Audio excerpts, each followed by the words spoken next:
సంక్రాంతి పండుగకు ఊరెళ్లి వచ్చేవారితో విజయవాడ హైవేపై రద్దీ ఏర్పడింది. మరింత సమాచారం మా ప్రతినిధి శ్రీపతి శ్రీనివాస్ ప్రత్యక్ష ప్రసారం ద్వారా అందిస్తారు.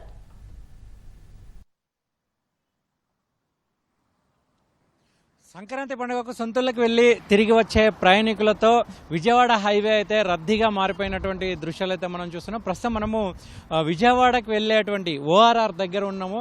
ఇక్కడ ఉన్నటువంటి హైవే మీదుగా భారీగా వాహనాలు వస్తున్నటువంటి దృశ్యాలు అయితే మనం చూస్తున్నాము. అయితే ఇక్కడ నుంచి పంతంగి టోల్ ప్లాజాతో పాటు కొర్రపహాడ్ టోల్ ప్లాజాలో కూడా భారీగా రద్దీ నెలకొందని కూడా నేషనల్ హైవే అథారిటీ ఆఫ్ ప్రతినిధులు కూడా చెప్తున్నారు. అయితే పంతంగి టోల్ ప్లాజా నుంచి ప్రతిరోజు కూడా సుమారు 36,000 వాహనాల పైచీలకు వెళ్తుంటాయి వస్తుంటాయి. కానీ సంక్రాంతి పండుగ సందర్భంగా అయితే ప్రతిరోజు దాదాపు రెండింతలు అంటే దాదాపు ఒక 70 నుంచి 80,000 వాహనాలు వెళ్ళినట్లు కూడా NHAI అధికారులు గుర్తించారు. అంతేకాదు ఈ సంక్రాంతి పండుగ సందర్భంగా ప్రతిరోజు కూడా జాతీయ రహదారులకు అంటే వీళ్ళంతా కూడా NHAI వాళ్ళు టోల్ ప్లాజాల నిర్వహణ చేస్తుంటారు. అయితే టోల్ ప్లాజాల నిర్వహణలో అతి ఎక్కువగా వాహనాలు వెళ్ళేటువంటి ప్రదేశాలు ఒకటి పంతంగి టోల్ ప్లాజా, రెండోది కొర్రపహాడ్ టోల్ ప్లాజా. ఈ రెండు టోల్ ప్లాజాల మీదుగానే భారీగా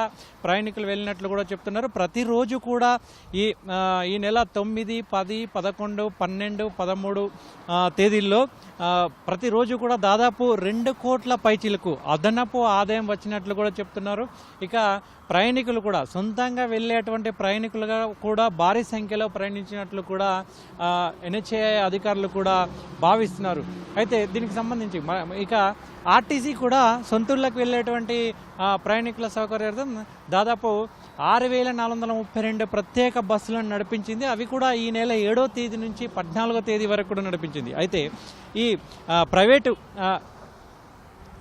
అయితే మొత్తానికైతే ఈ సొంతూళ్ళకి వెళ్ళే ప్రయాణికులతో ఈ విజయవాడ హైవే అయితే రద్దీగా మారినటువంటి దృశ్యాలు అయితే మనకు కనబడుతున్నాయి. భారీ సంఖ్యలో అయితే వాహనాలు వస్తున్నటువంటి దృశ్యాలు కూడా మనకు కనబడుతున్నాయి.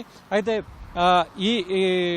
ఈ నెల 19 అంటే ఇవాళ రేపు కూడా భారీ సంఖ్యలో సొంతూళ్ళకి వెళ్ళినటువంటి ప్రయాణికులంతా కూడా తిరిగి వచ్చేందుకు అవకాశం ఉందని ఈ నేపథ్యంలోనే ఒకవైపు ఆర్టీసీ కావచ్చు, రైల్వే కావచ్చు ప్రత్యేక సర్వీసులను నడిపిస్తుంది. అంతేకాదు సొంతంగా వచ్చేటువంటి ప్రయాణికులతో కూడా ఈ విజయవాడ హైవే అయితే రద్దీగా మారిపోయినటువంటి దృశ్యాలు అయితే కనబడుతున్నాయి. ఇక్కడ తాజా పరిస్థితులు ఓవర్ టు యు.